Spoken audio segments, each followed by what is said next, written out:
Hebreus capítulo 12, versículo 12, 13 e 14, nos diz assim: portanto, tornai a levantar as mãos cansadas e os joelhos desconjuntados, e fazei veredas direitas para os vossos pés, para que o que manqueja se não desvie inteiramente, antes seja sarado. Segui a paz com todos e a santificação, sem a qual ninguém verá o Senhor. Amém. O tema da nossa reflexão será avivamento e a nossa responsabilidade com as próximas gerações.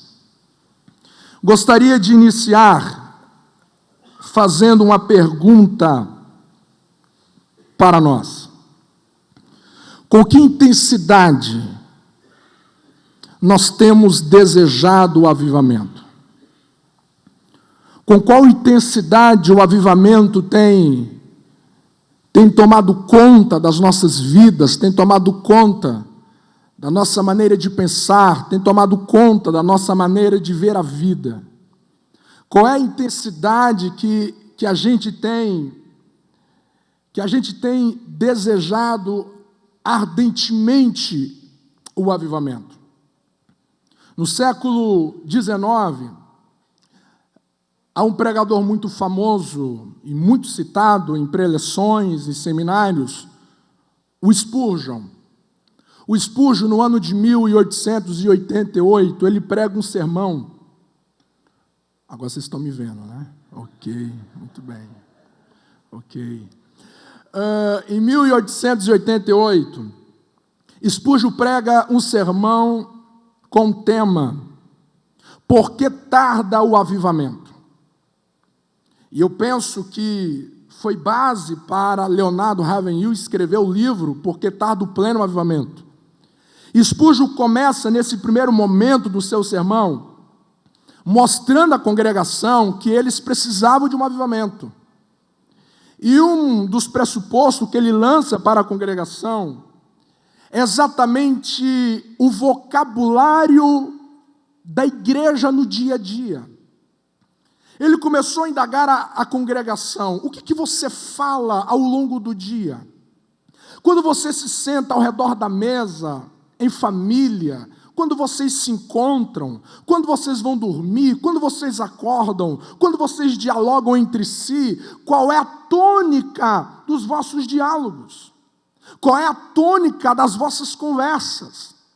E ele vai, então, confessar que naquele tempo, nós estamos quase no final do século XIX, ele diz que a conduta da conversa denunciava de que nós somos vagarosos em pensarmos ardentemente em um avivamento. E às vezes isso está faltando no nosso vocabulário de fato. Essa sede, essa fome, este anseio de nós vivermos esse impacto de Deus em nosso tempo. É um tanto quanto assustador quando a gente olha, por exemplo, para as teologias sistemáticas.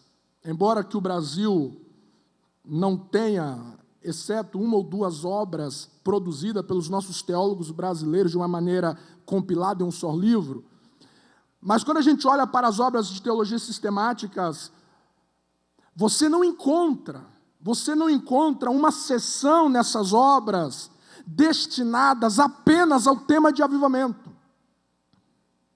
Embora que nós tenhamos vários autores excelentes que trabalham todas as doutrinas do Novo Testamento, mas você vê que não há nenhuma seção destinada a esse entendimento para todos nós. Quando o seminário de Princeton foi fundado em 1812, é interessante que a igreja presbiteriana, ao fundar, eles vão fazer uma espécie de um credo daquele seminário, da visão daquele seminário. E eles colocam que a visão daquele seminário era treinar pessoas para os ministérios. E de que essas pessoas fossem amigos do avivamento. Não pouco tempo depois, esse seminário experimenta um verdadeiro avivamento nos dias do próprio Spurgeon. Eu penso que nos falta um pouco mais de buscarmos em Deus essa fome, esta sede. Qual foi a última vez que você assistiu um noticiário forte? Qual foi a última vez que você ouviu uma notícia devastadora?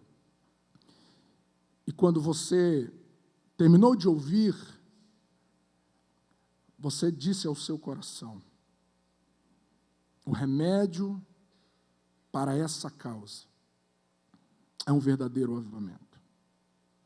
Qual foi a última vez que a gente, diante de tantos murmúrios, de tantas denúncias, diante de tantas frustrações ao nosso tempo, a gente de fato olhou no espelho e disse: o remédio para esta geração é uma experiência genuína e verdadeira de avivamento? Falta-nos essa consciência que nós precisamos conjugar o verbo avivar diariamente. Nós precisamos conjugar o verbo avivar na nossa vida diariamente.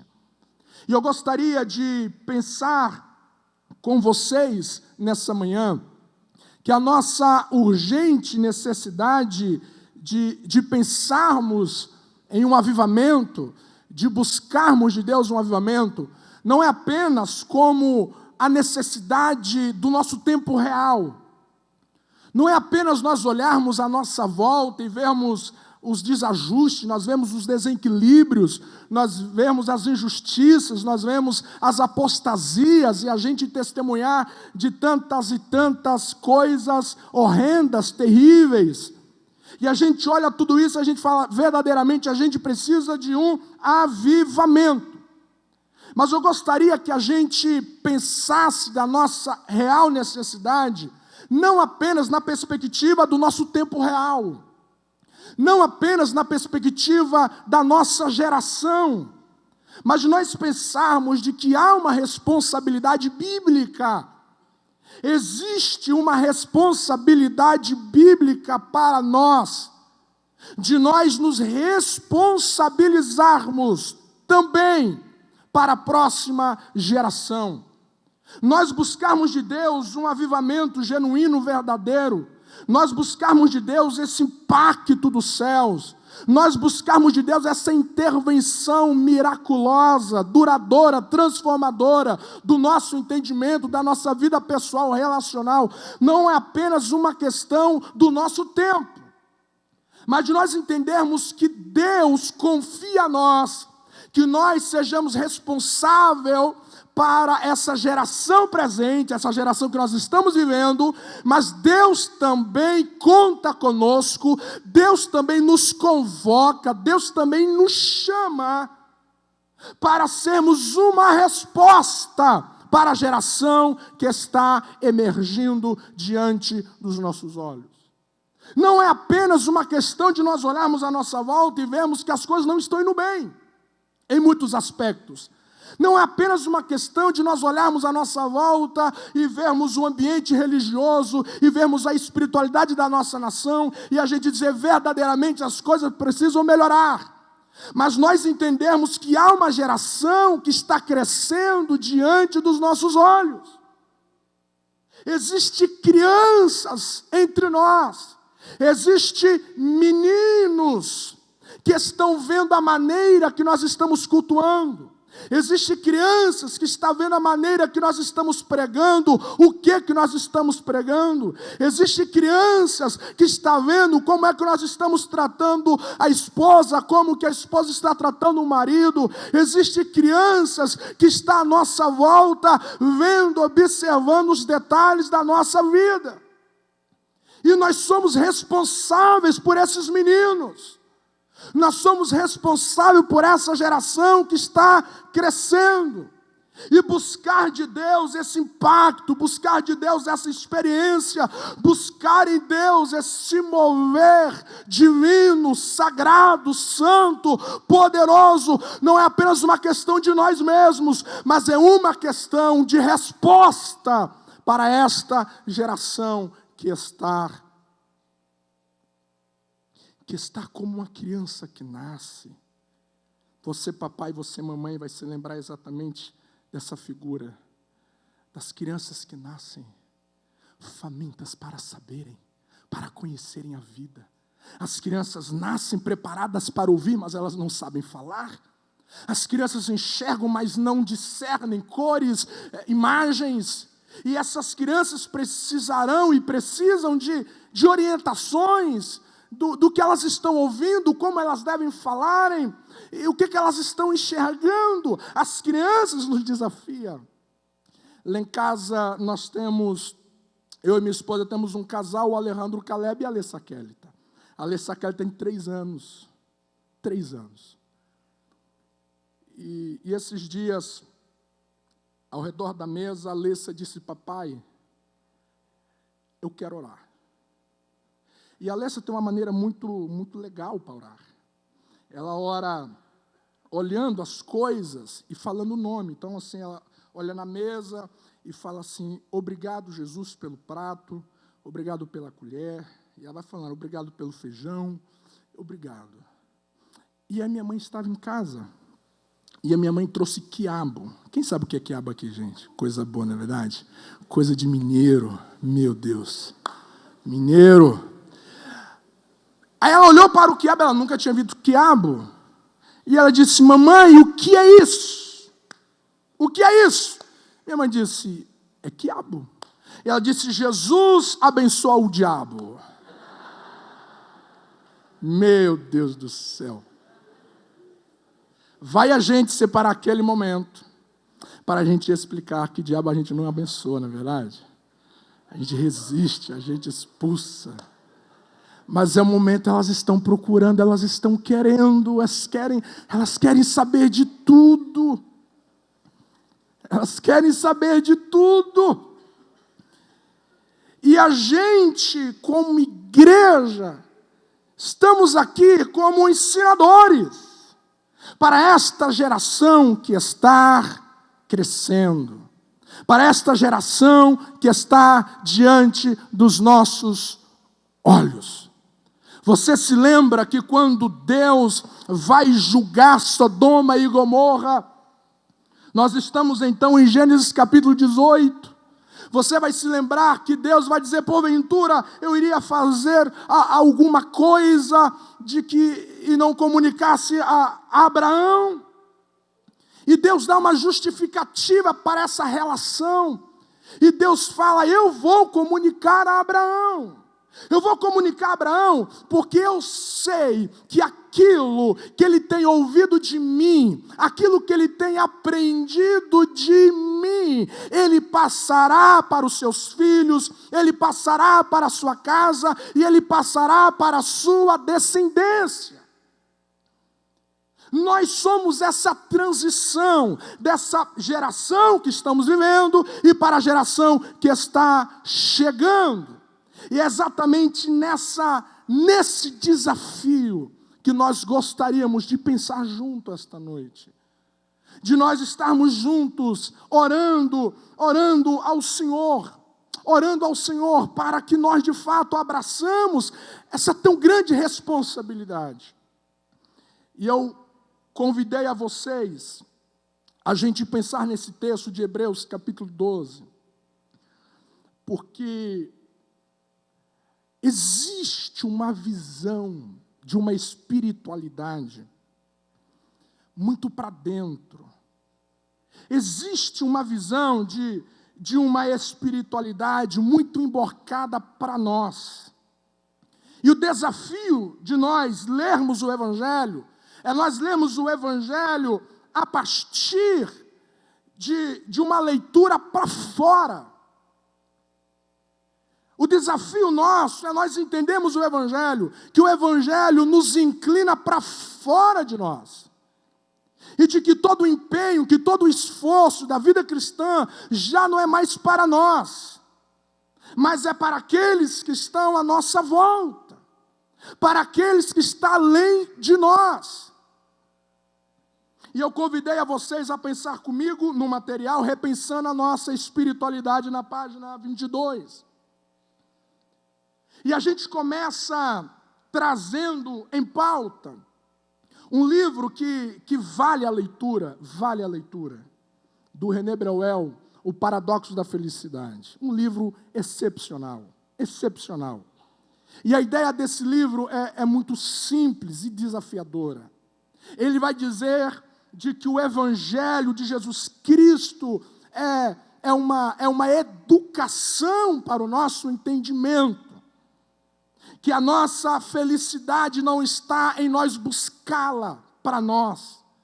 Que a essência de nós termos uma vida feliz, uma vida de alegria, não está de você estabelecer esta alegria, de você estar estabelecendo essa felicidade como seu alvo pessoal. Mas mostra-se de que o segredo da nossa felicidade está em você não buscá-la para si, mas em você buscá-la para o outro, de você focar a sua vida para liberar, para manifestar, para gerar alegria no outro. E ele traz uma figura muito interessante, que é mais ou menos assim, ele compara a alegria como uma borboleta. Como uma borboleta. E ele fala que a borboleta como alegria, você pegá-la, às vezes não é tão fácil. Mas, então faz um jardim.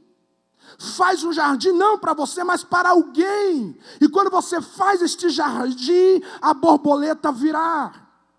É exatamente esse contraste da vida. Quando você se empenha em favor do outro, quando você se empenha, se esforce a favor do próximo, então vem a reboque todas as virtudes de Deus para nós. E a partir desse repensar, dessa espiritualidade, de que nada na vida cristã é para nós, primariamente, mas que a nossa salvação está em nós nos ocuparmos com a salvação do outro, que a nossa salvação está em nós ocuparmos com a salvação de alguém à nossa volta. E até hoje nós temos essa dificuldade. Por exemplo, se você ouvir Atos, quando fala assim, salvai-vos dessa geração perversa, salvai-vos, em primeiro momento, qual é a pessoa que você pensa salvar? Salvai-vos, o que vem primariamente no seu entendimento? Salvar quem? Ainda existe em nós uma luta para nós salvar a quem, gente? A nós mesmos. E Jesus vai dizer que a maneira mais segura de você perder a sua vida é você se ocupar unicamente com a sua salvação. E um dos equívocos, talvez mais desafiadores para a gente endireitar, é exatamente essa questão da santidade, que é o texto que a gente lê. Porque por muito tempo eu cresci ouvindo que nós deveríamos buscar a santificação ou a santidade para nós vermos a Deus. Eu cresci dizendo que nós precisamos buscar a santificação para nós vermos a Deus. E é claro que o texto que for usado para confirmar é o texto que nós lemos. Mas eu gostaria que você lesse comigo novamente esse texto para nós ponderarmos o que o autor está nos convidando a viver. O que o autor está nos convidando a viver. Versículo 12, portanto, tornai a levantar as mãos cansadas e o joelho desconjuntados. E fazei vereda direita para os vossos pés, para que o que manqueja, se não desvie inteiramente, antes seja sarado. Percebe que é uma atitude não para si mesmo, apenas, mas principalmente para alguém que está à sua volta. Então vem o versículo 14, segui a paz com todos e a santificação, sem a qual ninguém verá ao Senhor. Eu vou ler o versículo 12 e o versículo 13, na paráfrase da Bíblia A Mensagem, do Eugênio Peterson, para vocês conseguirem absorver de uma maneira bem simples, bem inteligível, o que o autor nos propõe. Olha o que diz: não cruzem o braço, não fiquem parados, preparem o caminho dos maratonistas, para que ninguém tropece, caia ou pise em algum buraco e sofra uma contusão no tornozelo. Ajuntem-se mutuamente e corram. O que o autor está querendo dizer é de que existe uma atitude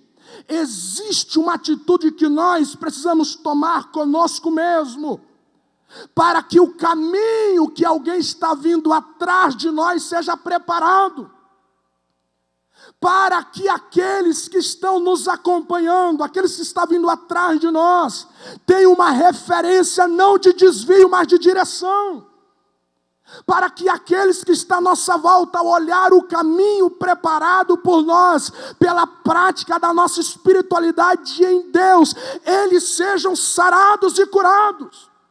Então preste atenção comigo que no versículo 14, este ninguém aqui não sou eu, este ninguém aqui é o outro. Se eu não buscar a santidade, se eu não buscar a santificação, ninguém que está à minha volta vai ver Deus, porque a santidade não é para eu ver Deus. Preste atenção no texto, no versículo 2 do mesmo capítulo. Olha como é que ele começa esse capítulo. Olhando firmemente para Jesus. Percebe que nós já estamos olhando para Jesus. E lá ele fala que ninguém verá Deus. Percebe que não tem nenhuma possibilidade de você ser santo sem olhar para quem, gente? Para Jesus. Nós não teremos nenhuma referência de santidade sem ver Deus. O que o autor está dizendo, que a santidade não é para eu ver Deus, mas é para Deus ser visto através de mim.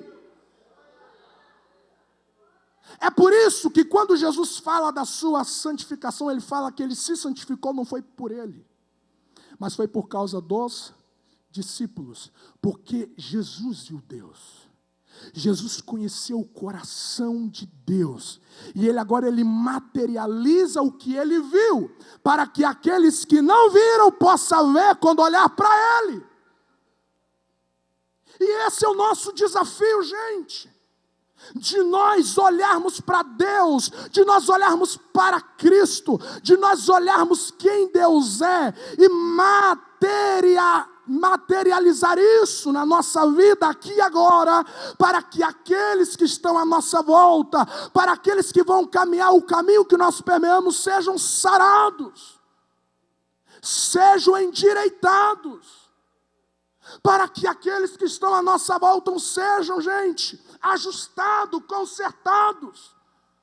A busca por Deus não é nada mais, nada menos uma justificativa para nós não sermos um desvio para aqueles que estão à nossa volta. Veja na página 23 o que nós escrevemos, no primeiro parágrafo. Então, o que é santidade? Santidade não é um esforço humano para alcançar o divino, mas o esforço da nossa natureza espiritual para que o divino seja revelado na nossa natureza humana, de maneira que a nossa humanidade traduza de maneira clara a nossa natureza espiritual, isto é, a nossa relação com Deus. O último parágrafo.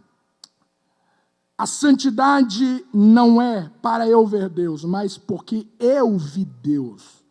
A santidade não é algo para alcançá-lo, mas de traduzi-lo.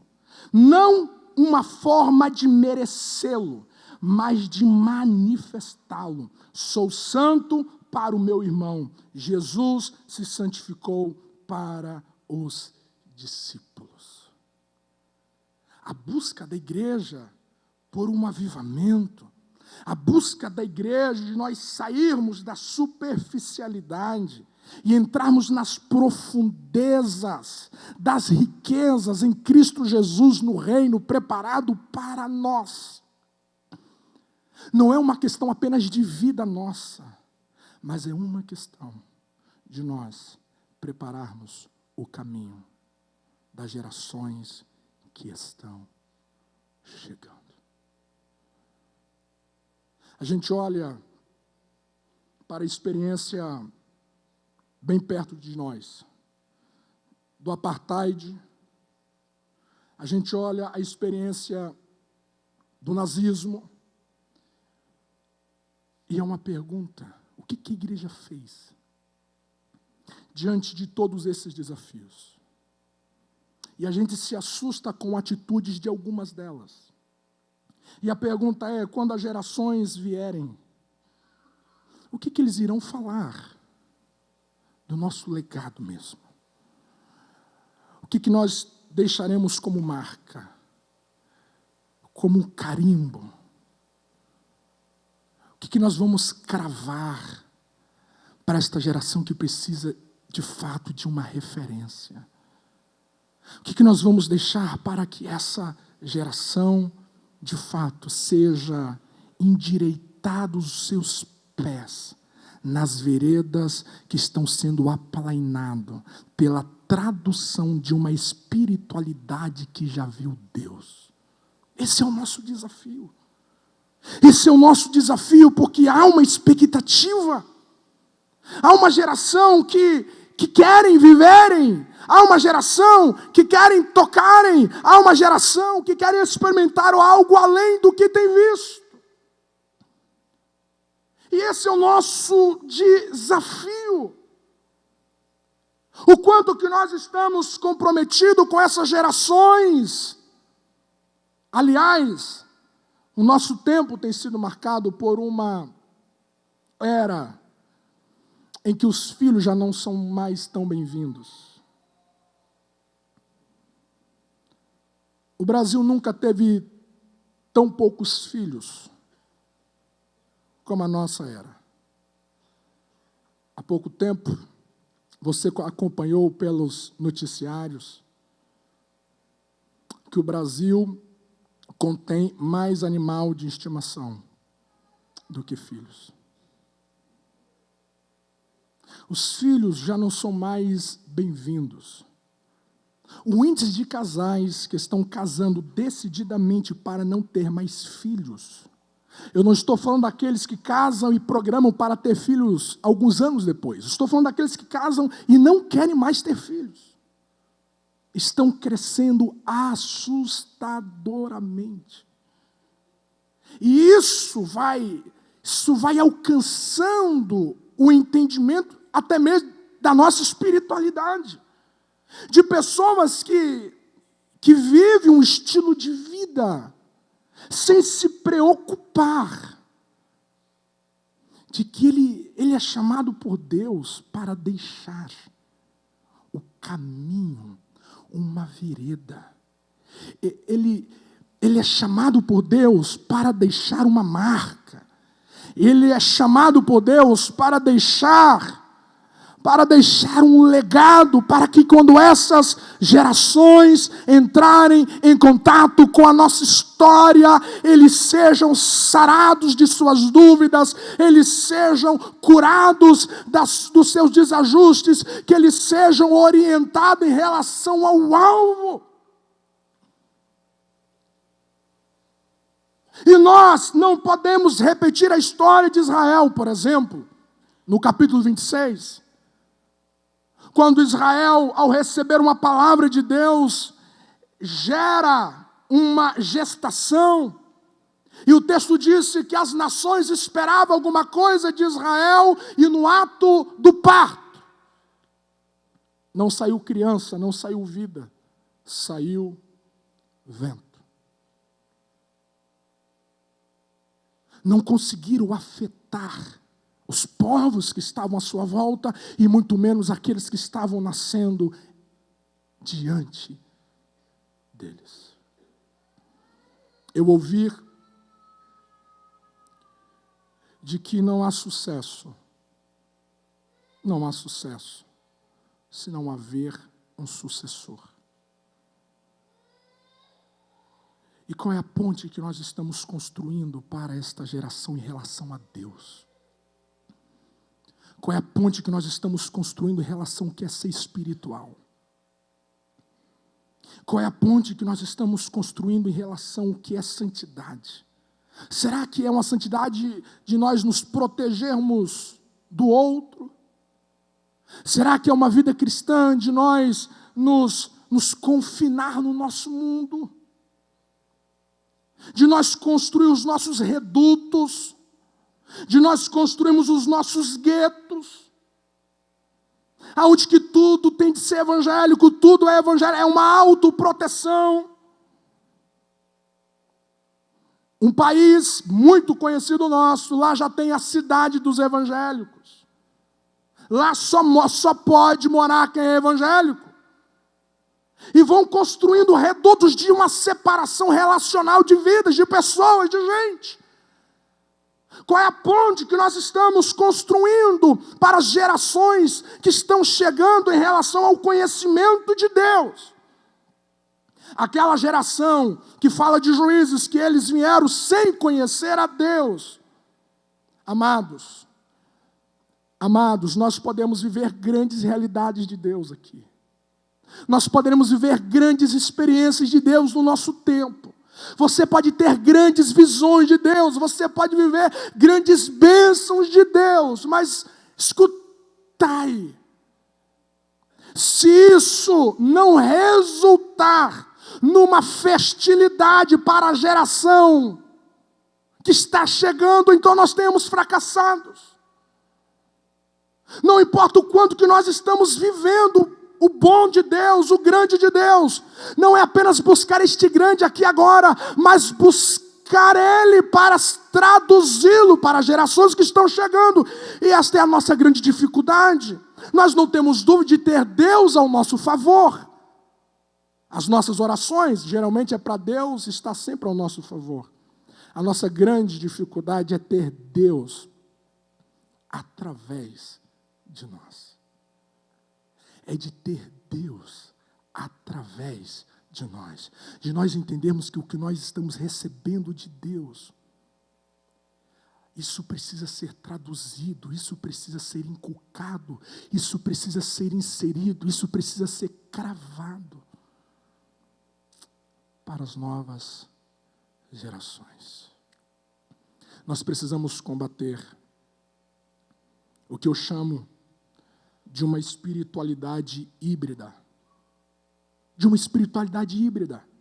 Híbrida é um termo, no mundo genético, que vocês sabem muito bem, que pode acontecer tanto no mundo animal como no mundo vegetal, quando você reúne as características de várias sementes e constrói um grão no laboratório, e esse grão vai te dar, então, uma grande produção. Por exemplo, de milho, você pega um grão de milho híbrido, você pega esse grão, você semeia e você tem uma grande plantação de milho. Mas esses milhos não terão condições, a partir deles, de gerar novos milhos. A semente deles são estéreis. Embora que a produção seja ótima, embora que a produção seja excelente, mas para ali, não há uma perpetuação, não há uma continuidade. E esse é o nosso desafio.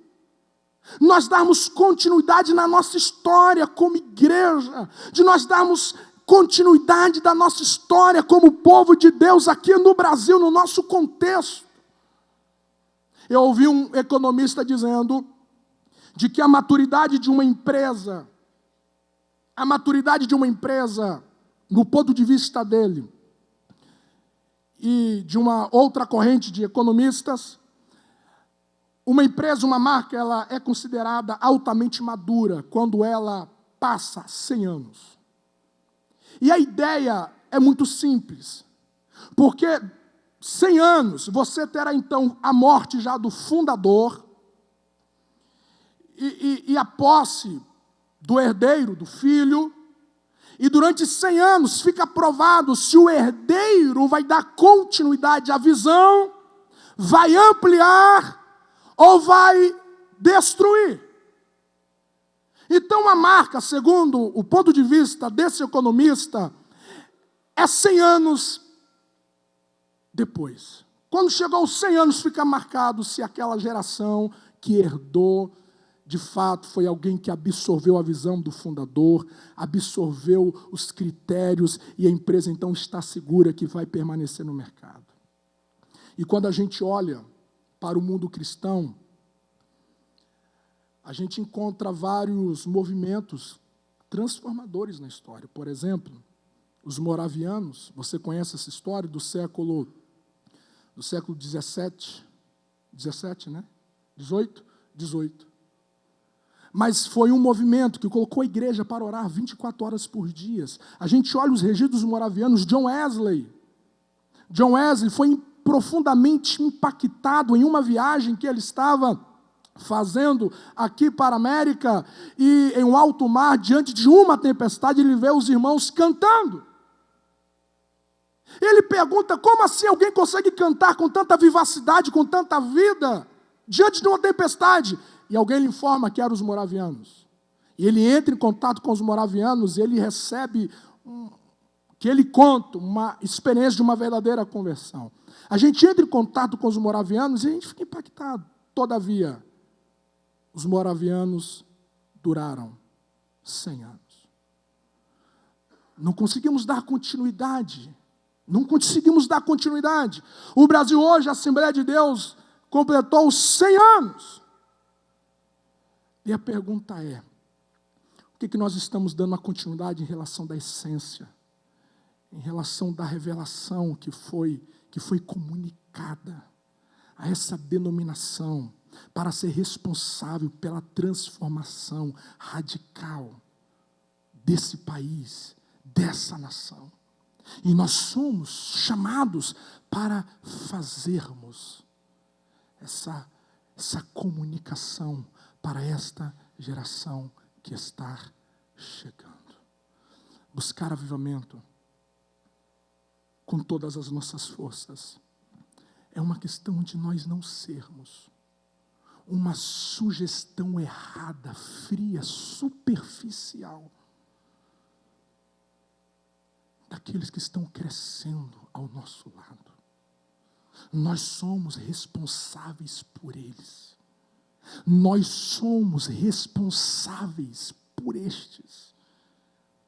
E eu te convido esta manhã a nós buscarmos em Deus. Esse legado.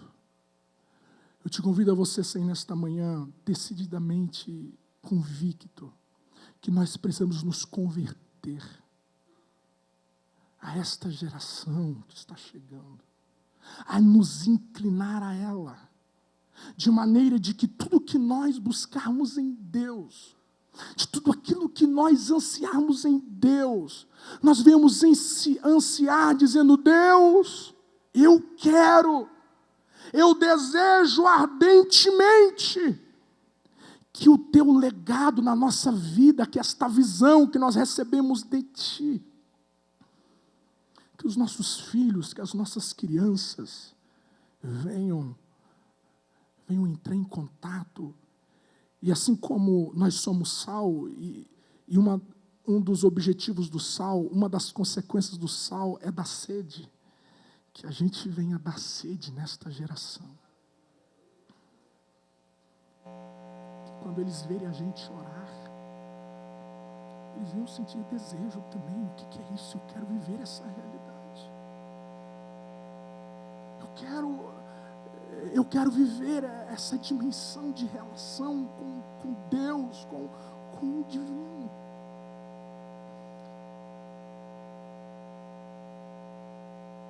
A gente precisa se esvaziar para que esta geração seja cheia. Eu terminei o nosso material falando a respeito de algo muito interessante que eu considero para nós orarmos nessa direção. Quando Deus cria o homem lá no Éden, Deus cria o homem e diz assim: olha, enchei a terra. Deus abençoou o homem e disse: enchei a terra. Ora, se Deus manda o homem encher, é porque o homem tinha alguma coisa. Amém, gente? Deus não manda você encher se você não tem. O que o diabo faz? O diabo inverte. O diabo inverte os papéis.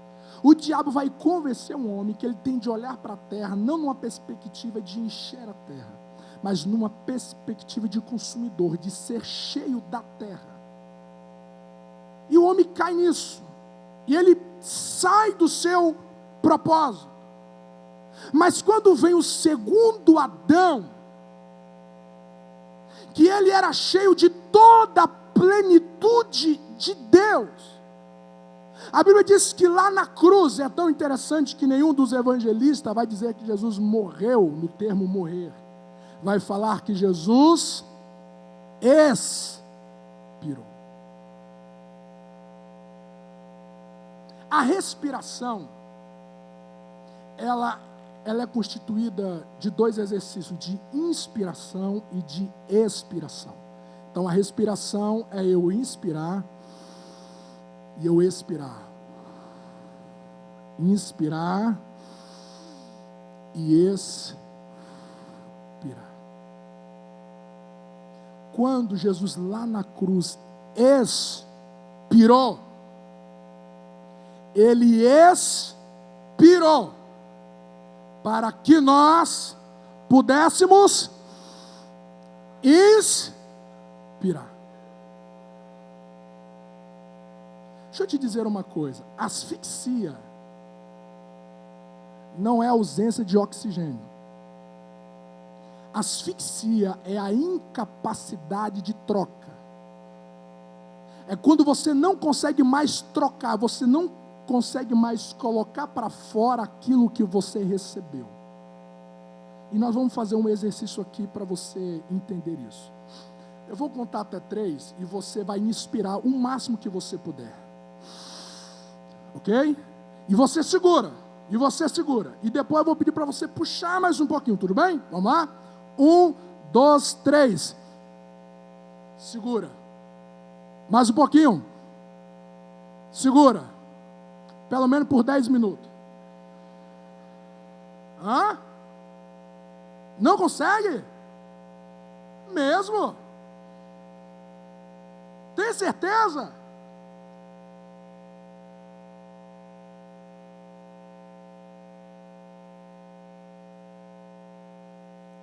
Se a gente não expirar, se a gente não colocar para fora,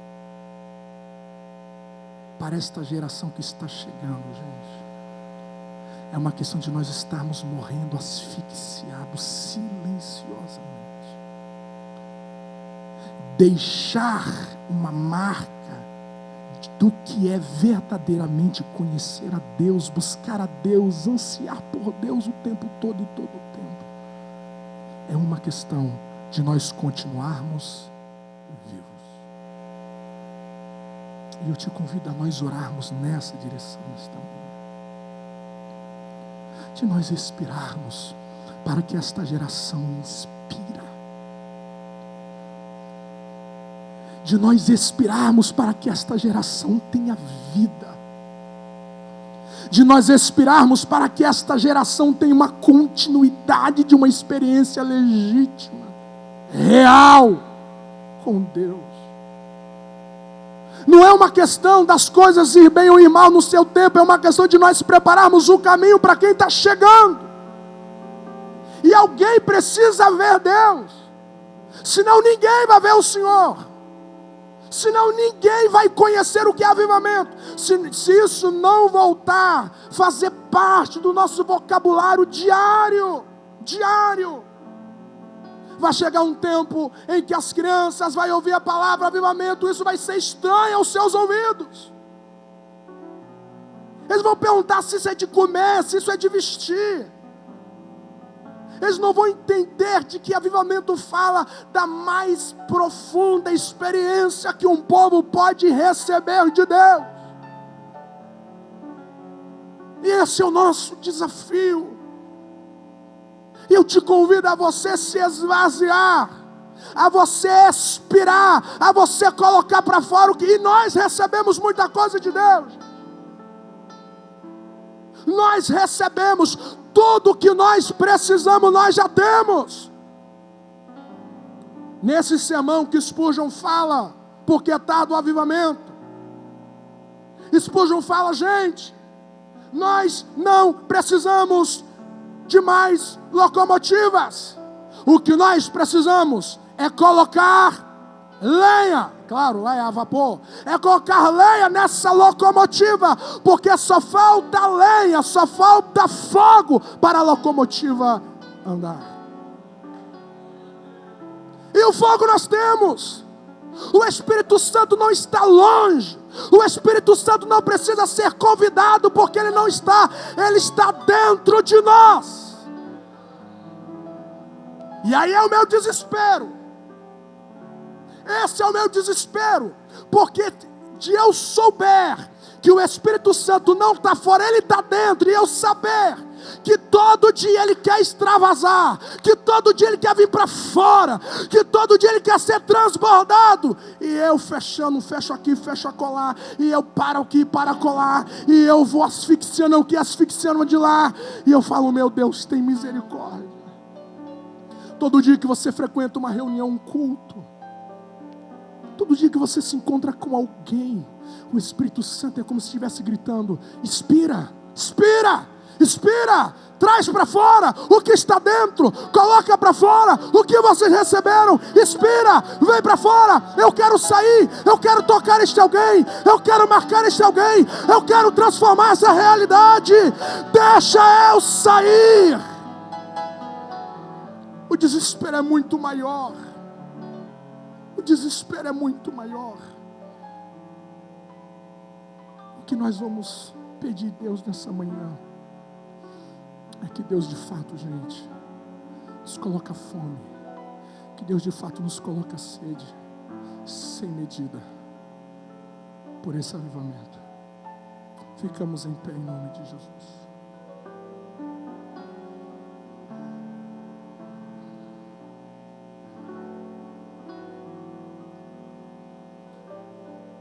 Em 1666,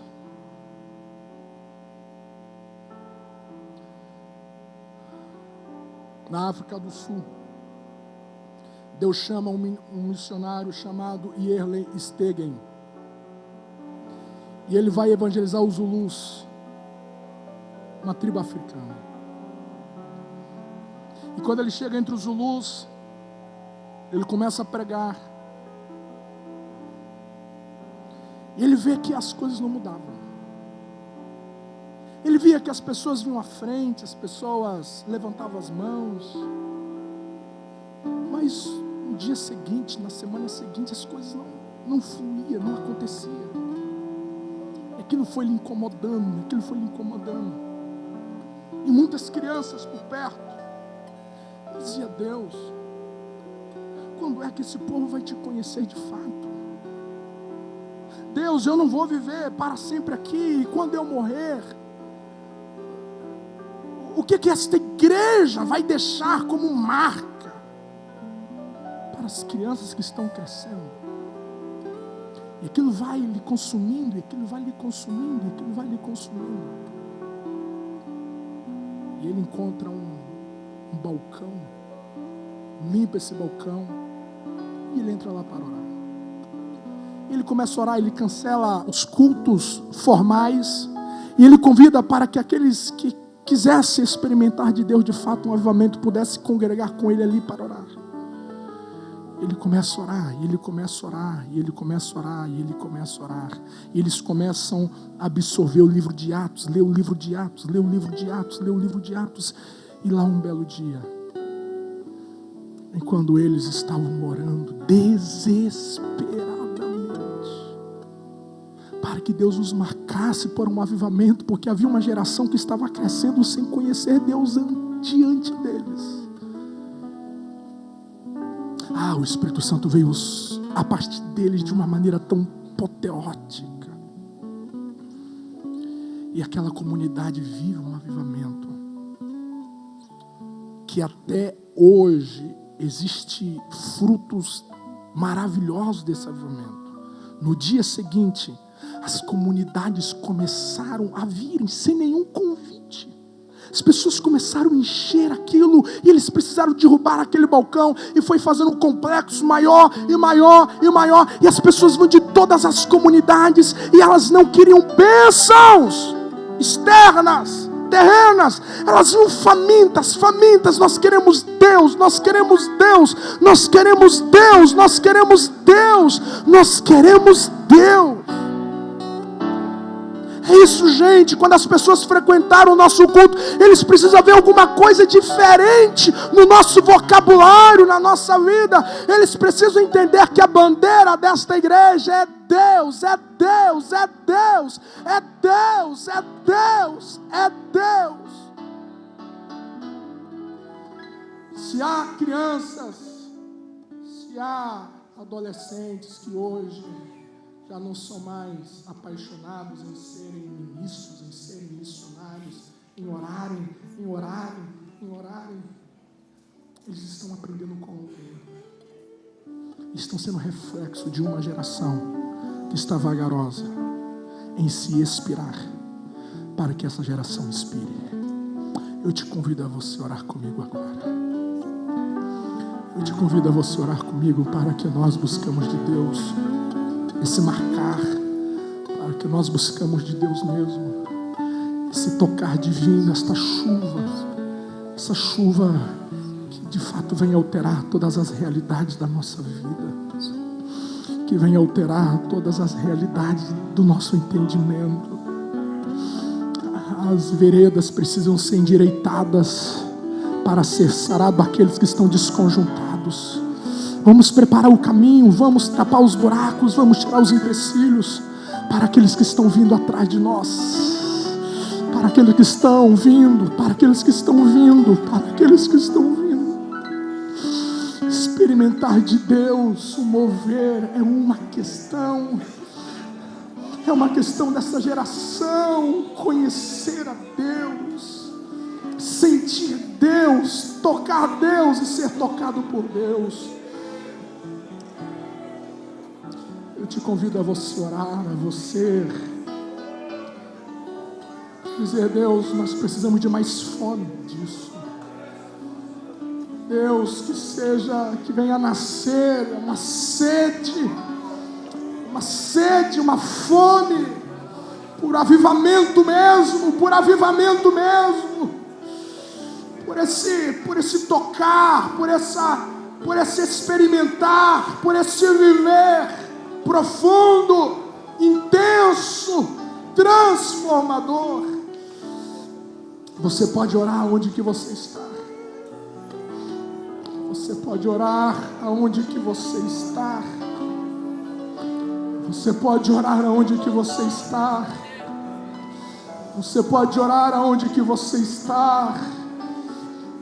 Aleluia, aleluia, aleluia, aleluia, aleluia, aleluia, aleluia, aleluia, Aleluia! Deus está nos desafiando nesta manhã. Deus está nos desafiando aqui esses dias.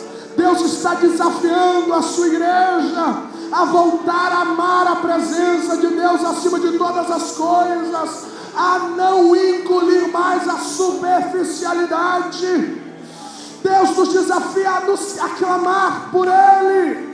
Deus nos desafia a suplicá-lo, a rogar com todas as nossas forças. Faça-o nesses próximos minutos agora. Faça-os. Os seus filhos precisam testemunhar. Os seus filhos precisam testemunhar. Os seus filhos precisam testemunhar. As crianças dessa cidade, os adolescentes desta nação, precisam olhar para nós e sentir sede de Deus, e sentir sede de Deus, e serem transformados os seus entendimentos. Clame com as tuas forças, clame com as suas forças. Não é apenas Deus por nós, mas Deus é através de nós. É Deus através de você, é Deus através da sua casa, é Deus através da sua família, é Deus através do seu namoro, é Deus através do seu casamento, é Deus através, é Deus através, é Deus através. Há uma geração esperando, há uma geração esperando, há uma geração esperando.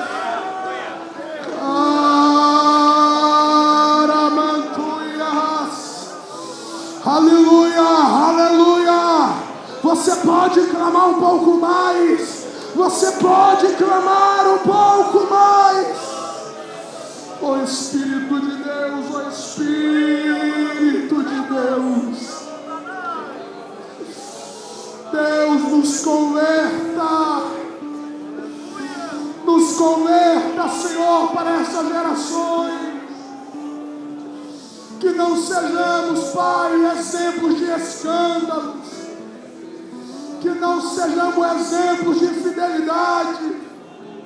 Que não sejamos exemplos de frieza, de indiferença. Mas que sejamos, Pai, modelo de que nessa era o mundo conheceu um povo apaixonado por Ti. Que durante o nosso tempo nós nos reunimos em um endereço para Te conhecer e saímos dele para tornar o Senhor conhecido. Que nós nos congregávamos para que alguém, ao entrar em contato conosco, pudesse ser conhecedor de Ti, para que Tu pudesse ser visto por alguém. Ó Deus, ó Deus, ó Deus, ó Deus, ó Deus. Nós assumimos um compromisso nesta manhã, nós assumimos aliança. Que nós não vamos deixar essa geração sem referência. Que nós não vamos deixar essa geração sem modelo. Que nós não vamos deixar essa geração sem uma direção. Que nós não vamos deixar esta geração a ver navios.